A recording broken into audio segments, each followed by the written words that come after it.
In 2016, regulations did what no terrain on Earth could. They killed the Land Rover Defender after 68 years. Every major manufacturer accepted the verdict. Everyone, except Jim Ratcliffe. He sketched his answer on a £5 note in a pub, then staked $1.5 billion on a vehicle the industry said shouldn't exist. Whether that gamble pays off depends on something nobody saw coming. January 2016 brought an ending that few believed possible. The last Land Rover Defender rolled off the Solihull line, closing the book on a 68-year run that had shaped the very idea of a go-anywhere vehicle. The decision was not driven by lack of demand, order books were still full, but by rules that the Defender could no longer outrun. New Euro 6 emission standards demanded particulate filters and selective catalytic reduction systems that would not fit the Defender's aging frame. Updated crash regulations required energy-absorbing structures and intrusion limits that the old body-on-frame design could not deliver without a complete overhaul. Jaguar Land Rover's own engineers admitted that the cost of re-engineering would have swallowed any hope of profit for a model built in such small numbers. For owners and fans, the news landed like a thunderclap. Online forums exploded with disbelief and anger. Club presidents spoke of losing not just a machine but a cultural anchor. One viral post read, "They have killed a 68-year-old icon," echoing through thousands of responses. Enthusiast groups organized rallies, wrote open letters, and even petitioned for a heritage run to keep the Defender alive. For many, the Defender was not just a vehicle. It was a symbol of independence, of journeys taken where the road ended. The shutdown left a vacuum, one that regulations had created, but that no automaker seemed willing to fill. The world of classic 4x4s suddenly felt a little smaller and a lot less certain. Jim Ratcliffe didn't waste time mourning the Defender's end. In late 2016, he gathered a few close friends and colleagues at the Grenadier, a quiet London pub with wood-paneled walls and a reputation for strong opinions. Over drinks, the conversation circled back to the same question: why had no one stepped up to build a true replacement for the Defender? The story goes that Ratcliffe pulled out a £5 note and began sketching his idea for a new 4x4, one that would stick to the Defender's original mission of rugged utility, not just nostalgia. That napkin sketch, now pinned behind the bar, became more than a talking point. It was a bet, Ratcliffe's promise to back the project with real money if it could be done right. Within weeks, the wheels were turning. Ratcliffe, already known for his hands-on approach at Ineos, formed Ineos Automotive in early 2017. He didn't just hire any team. He brought in engineers who had built their reputations at Land Rover, Mercedes-Benz, and other storied marques. The project was named Project Grenadier, a nod to its origins and to the idea that this vehicle would be built for those who needed something dependable above all else. This was not a side project or a branding exercise. Ratcliffe authorized £1.5 billion in funding, covering everything from research and development to the search for suppliers and a future production site. The first board meeting set out non-negotiables. The new vehicle had to be functional, durable, and capable off-road. For Ratcliffe and his growing team, the goal was not to chase trends, but to fill a gap that regulators and automakers had left behind. The mission was clear: build the 4x4 that no one else would dare attempt. The Grenadier's engineering reveals a philosophy that feels almost defiant in today's world of complex electronics and lightweight alloys.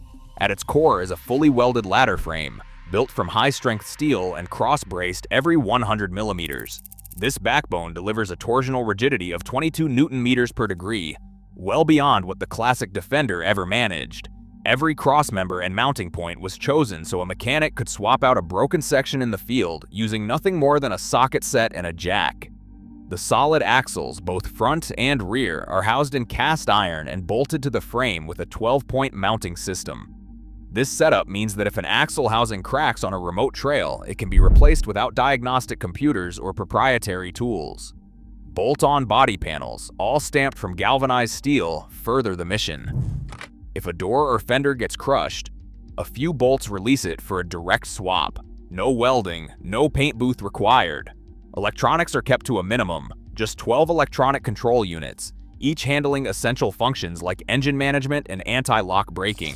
The result is a vehicle built with repairability in mind, where every component can be reached, removed, and replaced by hand.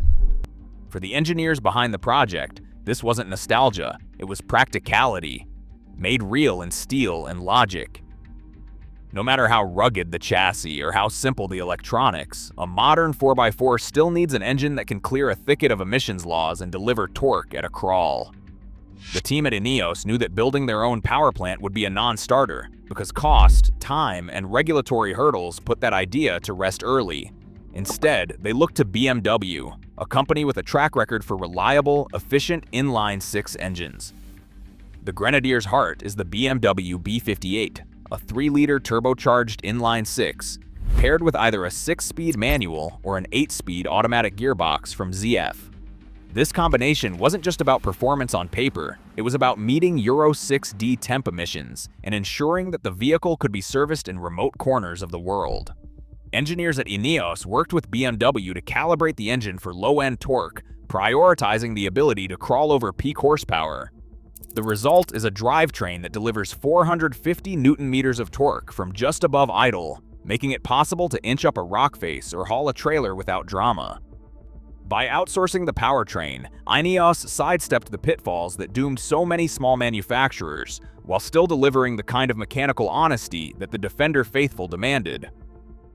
The Grenadier's journey from idea to reality took a sharp turn in 2020.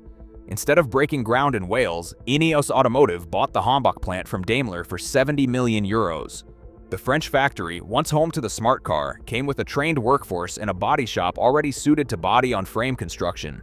This move cut 3 years off the original schedule, angering Welsh officials but preserving 1,200 jobs in Moselle. Technicians at Hambach spent months retooling the line, removing smart-specific equipment, installing new welding rigs for the steel ladder frame, and integrating the ZF8 speed gearbox line. By April 2021, the first prototype chassis rolled out. 50 pre-production units followed that September, each one subjected to a punishing fatigue program of 200,000 kilometers across mixed terrain. These were not just lab tests. Grenadiers were driven through the Sahara and the Australian outback, tracked for cracks and failures. The results were clear. Frame crack propagation measured under 1/10 of a millimeter, 0 axle failures after 10,000 kilometers of rock crawling, and a mean time between failures that bested most competitors. By June 2022, the first customer-ready Grenadiers emerged, ready for the market not just in spirit, but in steel. The Grenadier lineup reaches well beyond a single SUV. For those who need to haul equipment or tackle job sites, the Quartermaster pickup offers a payload of 1,200 kilograms and a towing capacity of 3,500 kilograms, numbers that put it firmly in workhorse territory. The commercial model strips out the rear seats to maximize cargo space, appealing to farmers, tradespeople, and anyone who needs a tool more than a toy.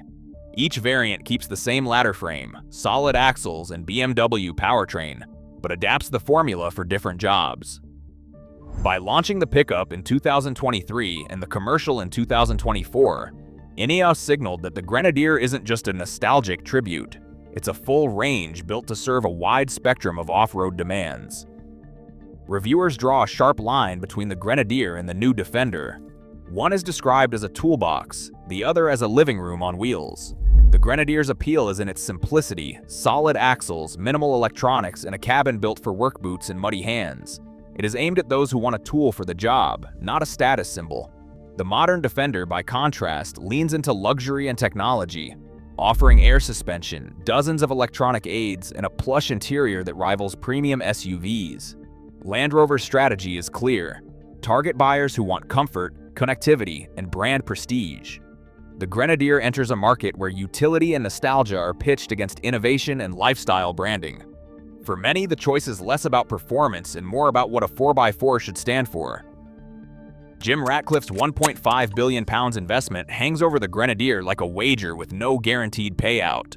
That figure, confirmed in board minutes and supplier contracts, covers every step, from the earliest engineering sketches to the purchase of the Hambach plant and the rollout of the first production run. Industry analysts debate whether a low-volume, high-margin off-roader can ever recoup that sum. Some point to the Grenadier's premium pricing and loyal niche as evidence that the numbers could work. Others warn that, with annual capacity hovering around 5,500 units, the break-even point remains distant unless volumes climb or margins hold. Ratcliffe's answer is to double down. profits from the Grenadier are already earmarked for the Fusilier, an all-electric model in development. The real question is whether this bold, capital-intensive approach can survive in a market where giants have already retreated.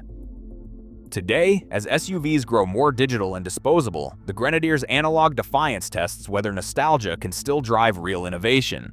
In a world reshaped by regulation and rapid change, the appetite for uncompromising utility is more than a memory. It's a market signal manufacturers can't ignore. What do you think?